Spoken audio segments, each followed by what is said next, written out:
नमस्कार दोस्तों, हमारा नाम है घनश्याम मुलानी और आप देख रहे हैं विश्व भारती। दोस्तों, आज इंडिया टुडे कॉन्क्लेव में भारत के प्रधानमंत्री श्री नरेंद्र मोदी जी ने बहुत ही महत्वपूर्ण संदेश दिया, मैसेज दिया, न सिर्फ मीडिया के लिए बल्कि सारे भारत की सारी जनता के लिए, जो कि सुनना और समझना बेहद जरूरी है। तो आइए सबसे पहले हम प्रधानमंत्री मोदी जी के संदेश को सुनते हैं। उन्होंने क्या कहा इंडिया टुडे कॉन्क्लेव में आज बहुत ही महत्वपूर्ण ये घटना है। इसके लिए जरूरी है कि आप इस जो भाषण को है पूरा अंत तक जरूर देखें। आइए तो देखते हैं और सुनते हैं प्रधानमंत्री मोदी जी का आज का ये भाषण।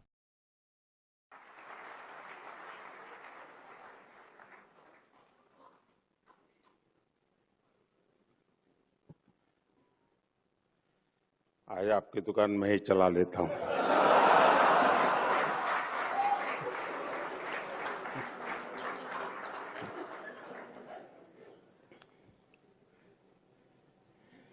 इंडिया टुडे कॉन्क्लेव में जुड़े सभी महानुभावों को मेरा नमस्कार।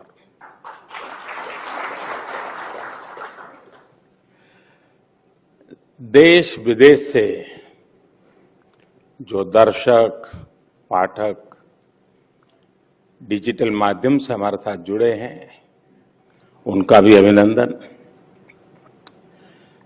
मुझे देखकर अच्छा लगा कि इस कॉन्क्लेव की थीम है द इंडिया मोमेंट। आज दुनिया के बड़े बड़े इकोनॉमिस्ट, एनालिस्ट, थिंकर्स सभी कहते हैं कि ये, और एक स्वर में कहते हैं, इट इज इंडियाज मोमेंट। लेकिन जब इंडिया टुडे ग्रुप ये ऑप्टिमिज्म दिखाता है तो ये एक्स्ट्रा स्पेशल है।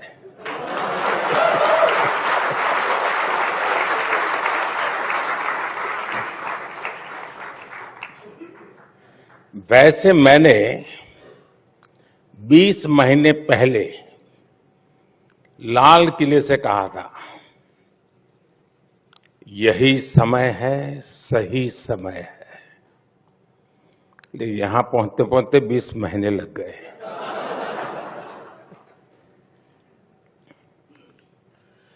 तब भी भावना यही थी, दिस इज इंडियाज मोमेंट। साथियों,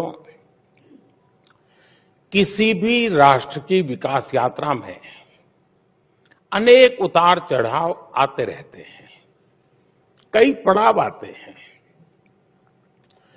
आज 21वीं सदी के इस दशक में भारत के सामने जो टाइम पीरियड आया है,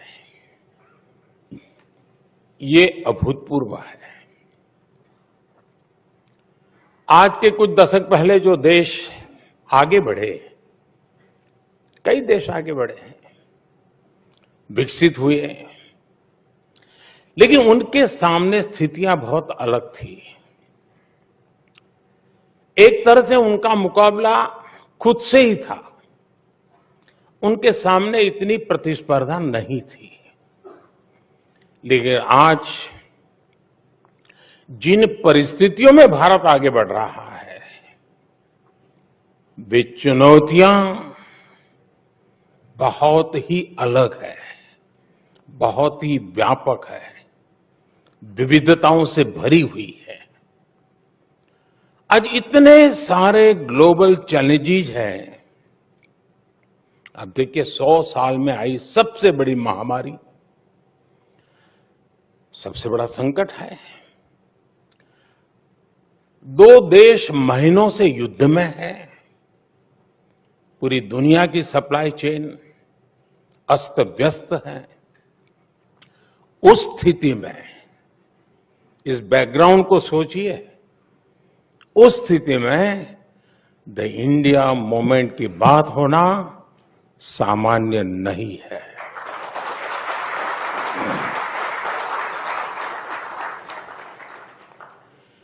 ये एक नया इतिहास बन रहा है जिसके हम सभी साक्षी हैं। आज पूरी दुनिया भारत को लेकर एक विश्वास से भरी हुई है। आज भारत दुनिया में सबसे तेज गति से बढ़ने वाली अर्थव्यवस्था है। आज भारत दुनिया में नंबर 1 स्मार्टफोन डेटा कंज्यूमर है। आज Bharat global fintech adoption rate में नंबर 1 है। आज भारत दुनिया का दूसरा सबसे बड़ा मोबाइल मैन्युफैक्चरर है। आज भारत में दुनिया का तीसरा सबसे बड़ा स्टार्टअप इकोसिस्टम है। ऐसी कितनी ही बातों पर चर्चा होती रही है, लेकिन चलो पुरानी बातें कभी किसी को जरूरत पड़ेगी तो खोद के निकालेगा, लेकिन मैं अभी अभी की बात करना चाहता हूं आज, और वो भी 2023 की। 2023 के 75 दिन हुए हैं। मैं उन 75 डेज की ही बात आज करना चाहता हूं। इन 75 दिनों में देश का ऐतिहासिक ग्रीन बजट आया। इन 75 दिनों में कर्नाटका के शिवमोगा में एयरपोर्ट का लोकार्पण हुआ। इन 75 दिनों में मुंबई में मेट्रो रेल का अगला फेज शुरू हुआ। इन 75 दिनों में देश में दुनिया का सबसे लंबा रिवर क्रूज चला। बेंगलुरु मैसूरू एक्सप्रेस वे शुरू हुआ। दिल्ली मुंबई एक्सप्रेस वे का एक सेक्शन शुरू किया गया। मुंबई से विशाखापट्टनम से वंदे भारत ट्रेनें चलनी शुरू हुई। आईआईटी धारवाड़ के परमानेंट कैंपस का लोकार्पण हुआ। भारत ने अंडमान और निकोबार द्वीप समूह के 21 द्वीपों को परम वीर चक्र विजेताओं के नाम किया। साथियों, इन 75 दिनों में ही भारत ने पेट्रोल में 20% इथेनॉल की ब्लेंडिंग करके E20 फ्यूल लॉन्च किया है। इन 75 दिनों में ही तुमकुरू में एशिया की सबसे बड़ी आधुनिक हेलीकॉप्टर फैक्ट्री का लोकार्पण हुआ है। एयर इंडिया ने दुनिया का सबसे बड़ा एविएशन ऑर्डर दिया है। इन 75 दिनों में ही भारत ने ई संजीवनी के माध्यम से 10 करोड़ टेली कंसल्टेशन का मुकाम हासिल किया है। इन 75 दिनों में ही भारत ने 8 करोड़ नए टैप वाटर कनेक्शन देने का मुकाम हासिल किया है। इन 75 दिनों में ही यूपी उत्तराखंड में रेल नेटवर्क के 100% इलेक्ट्रिफिकेशन का काम पूरा हुआ है। साथियों, इन 75 दिनों में कूनो नेशनल पार्क में 12 चीताओं का नया बैच आया है। भारतीय महिला टीम ने अंडर 19 क्रिकेट में T20 वर्ल्ड कप जीता है। इन 75 दिनों में देश को 2 ऑस्कर जीतने की खुशी मिली है। साथियों, इन 75 दिनों में हजारों विदेशी डिप्लोमेट्स और विभिन्न संस्थाओं के प्रतिनिधि G20 की बैठकों में हिस्सा लेने के लिए भारत आए। इन 75 दिनों में G20 की 28 अहम बैठकें हुई हैं, यानी हर तीसरे दिन एक बैठक। इसी दौरान एनर्जी समिट हुई। आज ही ग्लोबल मिलेट्स कॉन्फ्रेंस हुई है। हमने देखा बेंगलुरु में हुए एयर इंडिया में हिस्सा लेने के लिए 100 से ज्यादा देश भारत आए। इन 75 दिनों में ही सिंगापुर के साथ यूपीआई लिंकेज की शुरुआत हुई। इन 75 दिनों में ही तुर्की की मदद के लिए भारत ने ऑपरेशन दोस्त चलाया। अब से कुछ घंटे पहले ही भारत बांग्लादेश गैस पाइपलाइन का लोकार्पण हुआ। ये 75 दिनों की ही इतनी लंबी लिस्ट है कि समय कम पड़ जाएगा।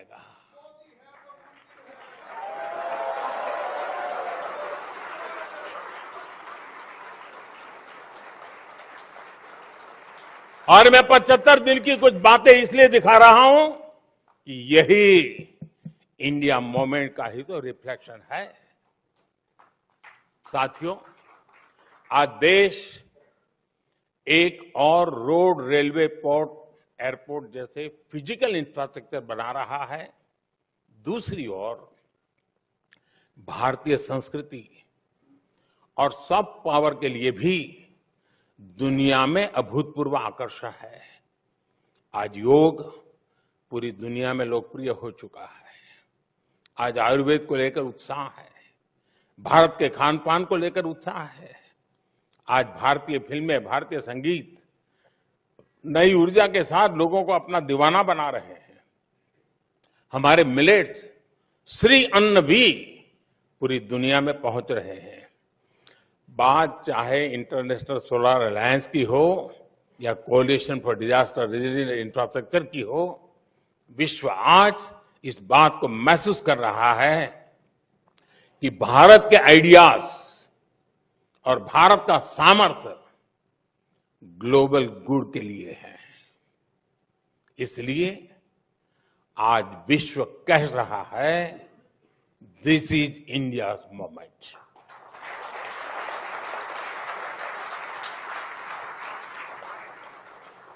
और आप सबने हाल फिलहाल एक और बात भी नोट की होगी, इन सब का मल्टीप्लायर इफेक्ट होता है। एक छोटी सी बात की तरफ मैं आपका ध्यान आकर्षित करता हूं। आजकल अधिकतर देश, जब भी मुझे मिलना होता है या उनका भारत आना होता है या भारत का किसी का वहां दौरा होता है, आपने मार्क किया होगा, हर देशों में स्पर्धा चल पड़ी है कि भारत से चोरी की गई जो प्राचीन मूर्तियां हैं ना, वो खुद ब खुद हमको देते हैं, ले जाइए। क्योंकि अब उनका भरोसा हुआ है कि इसका सम्मान भी वहीं अब संभव है। यही तो मोमेंट है। और ये ऐसे ही नहीं हो रहा है दोस्तों। आज के इंडिया मूवमेंट की सबसे विशेष बात यह है कि आज इसमें प्रॉमिस के साथ साथ परफॉर्मेंस भी जुड़ गई है। यहां इतने वरिष्ठ लोग बैठे हैं। आपने तो 2014 से पहले की हेडलाइंस लिखी है, पढ़ी है, रिपोर्ट की है, और तब मेरा जैसा कोई दुकान चलाने वाला नहीं था।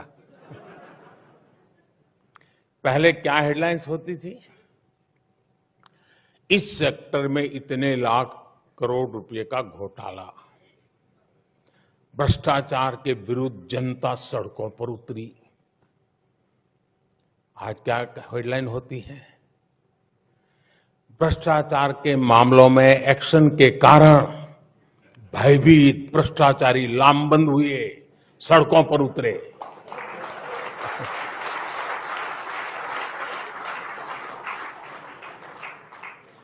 आप लोगों ने तो घोटालों की खबरें दिखा दिखाकर इतनी टीआरपी बटोरी है। अब आपके पास अपॉर्चुनिटी है, भ्रष्टाचारियों पर कार्रवाई दिखा करके टीआरपी बढ़ाइए। किसी के प्रेशर में ना आए, बैलेंसिंग के चक्कर में ये मौका न गंवाएं। साथियों, पहले शहरों में बम ब्लास्ट की हेडलाइंस होती थी, नक्सली वारदातों की हेडलाइन होती थी।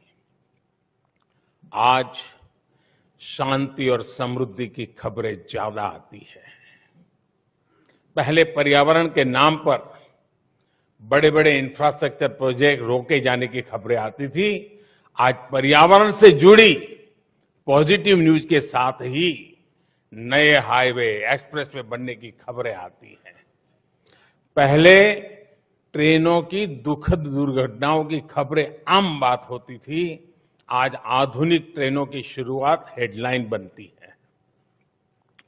पहले एयर इंडिया के घोटालों की बेहाली की चर्चा होती थी। आज दुनिया की सबसे बड़ी एयरक्राफ्ट डील की खबरें दुनिया में हेडलाइन बनती है।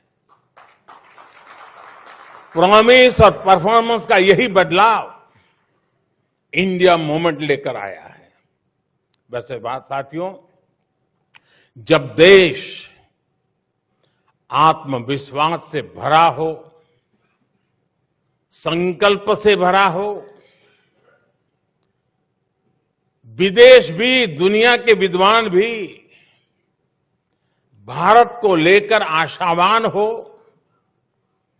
इन सब के बीच निराशा की बातें, हताशा की बातें, भारत को नीचा दिखाने की बातें, भारत का मनोबल तोड़ने की बातें भी होती रहती है। अब हम जानते हैं कि किसे कहीं पर भी शुभ होता है ना, तो काला टीका लगाने की परंपरा रहती है। तो आज इतना शुभ हो रहा है, इतना शुभ हो रहा है कि कुछ लोगों ने काला टीका लगाने का जिम्मा लिया है। और ये इसलिए कि नजर न लग जाए। साथियों, गुलामी के लंबे कालखंड के चलते हमने गरीबी का एक लंबा दौर देखा। ये दौर जितना भी लंबा रहा हो, एक बात हमेशा शाश्वत रही। भारत का गरीब जल्द से जल्द गरीबी से बाहर निकलना चाहता था। आज भी वो दिन भर कड़ी मेहनत करता है। वो ये चाहता है कि उसका जीवन बदले, उसके आने वाली पीढ़ियों का जीवन बदले। वो सिर्फ 2 टाइम की रोटी तक सीमित नहीं रहना चाहता। बीते दशकों में जो भी सरकारें रही हैं, उन्होंने अपने अपने सामर्थ्य और सूझबूझ से कोशिशें भी की है।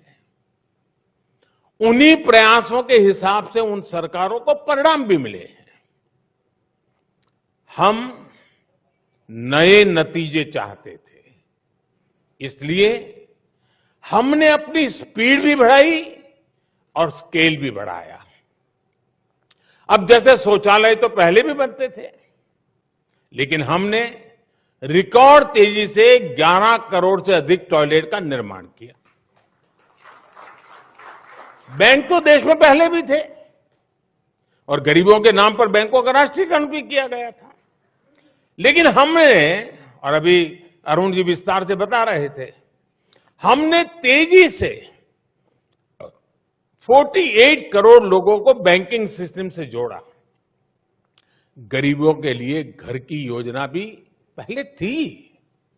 उन योजनाओं की स्थिति क्या थी, ये आप लोग भली भांति जानते हैं। हमारी सरकार ने इसे भी पूरी तरह बदला। अब घर का पैसा सीधे उस गरीब के बैंक अकाउंट में भेजा जाता है। अब घर बनाने की पूरी प्रक्रिया की लगातार मॉनिटरिंग होती है और ओनर ड्रिवन स्कीम लेकर के हम चल रहे हैं। और जब ओनर ड्रिवन होता है तो गफले नहीं होते, वो अच्छा घर बनाना चाहता है। हमने पिछले 9 साल में 3 करोड़ से अधिक घर बनाकर गरीबों को दिए हैं। यानी दुनिया के कई देश है, पूरा देश नया बना रहे हैं हम। हमारे यहां अक्सर महिलाओं के नाम प्रॉपर्टी नहीं होती है। दुकान खरीदी जाती है पुरुष के नाम, गाड़ी खरीदी जाती है पुरुष के नाम, जमीन खरीदी जाती है पुरुष के नाम। लेकिन हमारी सरकार ने जो घर गरीबों को बनाकर दिए हैं, उसमें से करीब करीब 2.5 करोड़ घर जॉइंट नेम से हैं। उनमें महिलाओं का भी मालिकाना हक है। अब आप सोचिए, गरीब महिला खुद को एम्पावर फील करेगी तो फिर इंडिया मूवमेंट आएगा कि नहीं आएगा? देश में ऐसे कितने ही बदलाव हुए हैं जो इंडिया मूवमेंट को लाए हैं। इनमें से कुछ बदलावों की चर्चा तो मीडिया भी नहीं करता। क्या आप जानते हैं कि पूरे विश्व की एक बहुत बड़ी चुनौती प्रॉपर्टी राइट्स की भी है। वर्ल्ड बैंक की रिपोर्ट कहती है कि दुनिया में सिर्फ 30% आबादी के पास ही उनकी प्रॉपर्टी का लीगली रजिस्टर्ड टाइटल है, यानी दुनिया की 70% आबादी के पास उनकी प्रॉपर्टी का कानूनी दस्तावेज नहीं है। प्रॉपर्टी का अधिकार ना होना वैश्विक विकास के सामने बहुत बड़ा अवरोध माना जाता है। दुनिया के अनेक विकसित देश भी इस चुनौती से जूझ रहे हैं, लेकिन आज का भारत इसमें भी लीड ले रहा है। पिछले 2-2.5 साल से भारत में पीएम स्वामित्व योजना चल रही है। टेक्नोलॉजी का भरपूर उपयोग हो रहा है। भारत के गांवों में ड्रोन टेक्नोलॉजी की मदद से जमीन की मैपिंग की जा रही है। अब तक भारत के 2,34,000 गांवों में ड्रोन सर्वे पूरा किया जा चुका है। 1,22,00,000 प्रॉपर्टी कार्ड दिए भी जा चुके हैं। इस पूरी प्रक्रिया का एक और लाभ हुआ है, गांव के लोगों का ये डर भी कम हुआ है कि अगर वो गांव से बाहर गए तो उनके घर या जमीन पर कब्जा हो जाएगा। ऐसे कितने ही साइलेंट रिवॉल्यूशन आज भारत में हो रहे हैं और यही इंडिया मूवमेंट का आधार बन रहा है। एक और उदाहरण किसानों को मिलने वाली मदद का भी है। पहले चुनाव को देखते हुए किसानों को कर्ज माफी की घोषणाएं होती थी, लेकिन करोड़ों किसानों के पास बैंक खाते ही नहीं थे। वे तो और स्रोतों से कर्ज लिया करते थे, उन्हें तो कर्ज माफी का कोई लाभ ही नहीं मिलता था। हमने इस परिस्थिति को भी बदला। पीएम किसान सम्मान निधि से अभी तक लगभग 2.5 लाख करोड़ रुपए सीधे किसानों के बैंक खाते में भेजा गया है।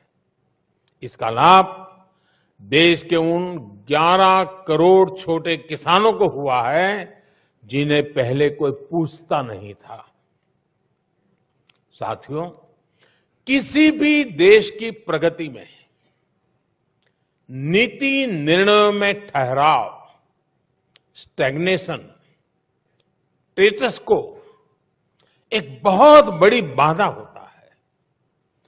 हमारे देश में भी पुरानी सोच और अप्रोच के कारण, कुछ परिवारों की लिमिटेशंस के कारण एक लंबा ठहराव रहा।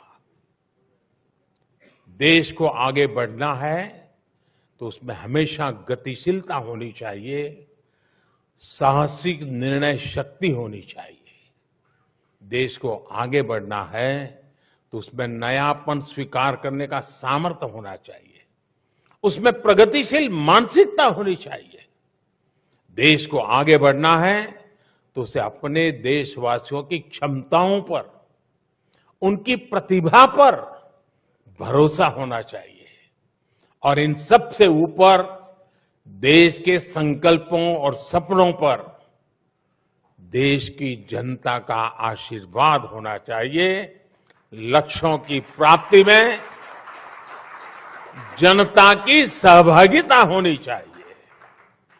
सिर्फ सरकार और सत्ता के माध्यम से समस्याओं का समाधान खोजने का रास्ता बहुत ही लिमिटेड रिजल्ट देता है, लेकिन जब 130 करोड़ देशवासियों का सामर्थ्य जुटता है, जब सबका प्रयास लगता है, तो फिर देश के सामने कोई भी समस्या टिक नहीं पाती।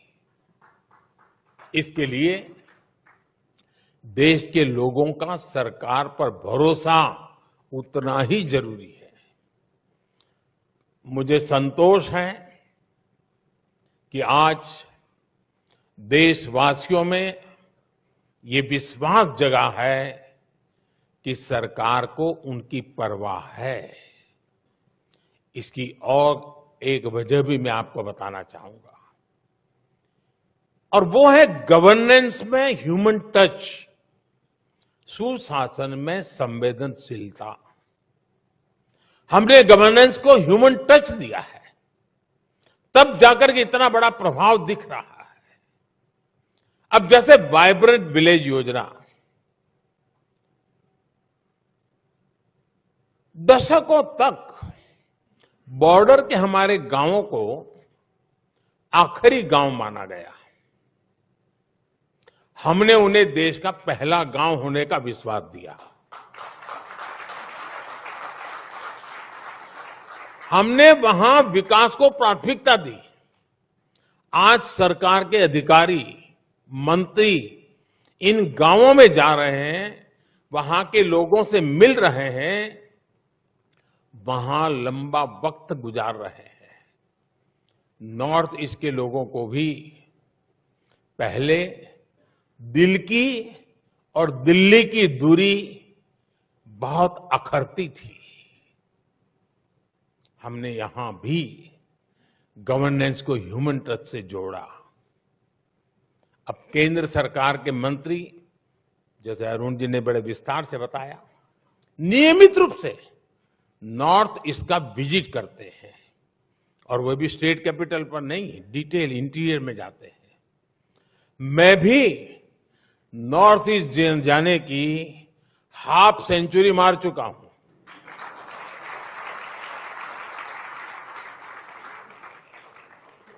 साथियों, इस संवेदनशीलता ने ना सिर्फ नॉर्थ ईस्ट की दूरी कम की है, बल्कि वहां शांति की स्थापना में भी बहुत मदद की है। आपको यूक्रेन क्राइसिस के दौरान सरकार की कार्य संस्कृति को भी याद करना चाहिए। देश के हजारों परिवार चिंता में थे। हमने करीब करीब 14,000 परिवारों से कनेक्ट किया। हर घर में सरकार का एक प्रतिनिधि भेजा। उन परिवार के अंदर बीच बैठा, सरकार के व्यक्ति के रूप में बैठा। हमने उन्हें मुश्किल घड़ी में विश्वास दिया कि सरकार उनके साथ है। आपको मालूम होगा, कभी कभार ऐसी चीजों को हम इतना उछाल दिया जाता है कि जहां काम करना है उसमें भी रोड़े अटक जाते हैं। और इसलिए हमने पहला काम किया, जाओ भाई उस परिवार में जाके बैठो, उनको रेगुलरली कम्युनिकेट करो। और इसके कारण देश के सब आश्वस्त हुए लोग कि ठीक है भाई, बच्चा वहां है, अभी इस स्थिति में है, कल आएगा, परसों आएगा, इस स्थिति बनाई। मानवीय संवेदनाओं से भरपूर ऐसी गवर्नेंस से इंडिया मूवमेंट को एनर्जी मिलती है।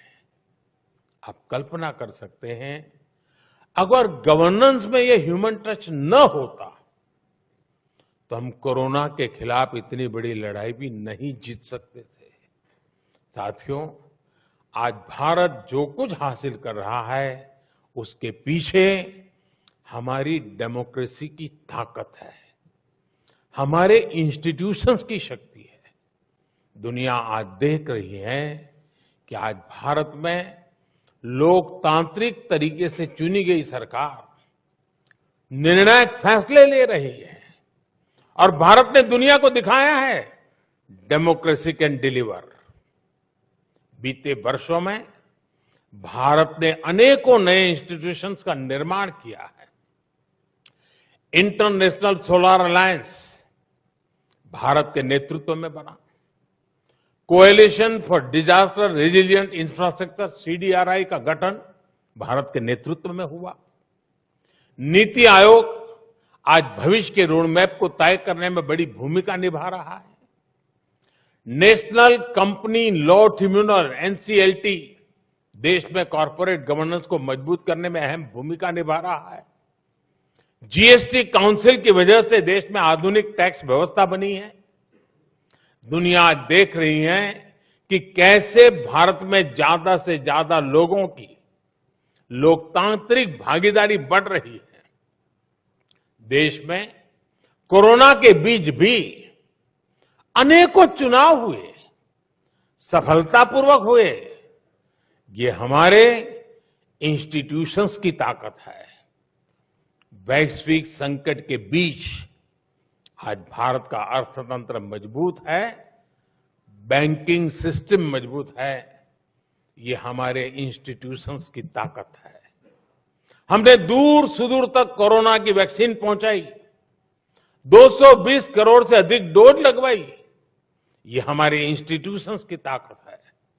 मुझे लगता है हमारी डेमोक्रेसी और हमारे डेमोक्रेटिक इंस्टीट्यूशंस पर इसी वजह से ये सफलता ही कुछ लोगों को चूपती है और इसलिए हमले भी हो रहे हैं। लेकिन मुझे विश्वास है इन हमलों के बीच भी भारत अपने लक्ष्यों की तरफ तेजी से आगे बढ़ेगा, अपने लक्ष्यों को प्राप्त करेगा। साथियों, भारत की भूमिका जब ग्लोबल हो रही है तो भारत के मीडिया को भी अपनी भूमिका ग्लोबल बनानी है। सबका प्रयास से ही इंडिया मूवमेंट को हमें सशक्त करना है। आजादी के अमृत काल में विकसित भारत की यात्रा को सशक्त करना है।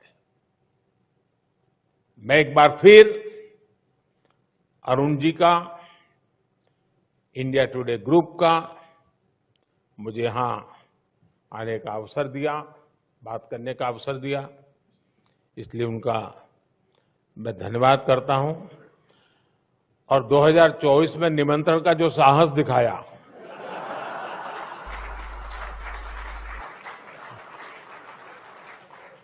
इसलिए विशेष धन्यवाद। Thank you. हाँ, तो दोस्तों, आप सभी ने देखा कि किस तरह की महत्वपूर्ण एक संदेश, एक मैसेज प्रधानमंत्री मोदी जी ने देश के लिए, देश की जनता के लिए और खास करके ये सभी जो मीडिया वाले हैं इनके लिए दिया है। अभी आप ही बताइए, क्या ये जो जानकारी उन्होंने सामने रखी, ये जो संदेश दिया, क्या ये महत्वपूर्ण था या नहीं था?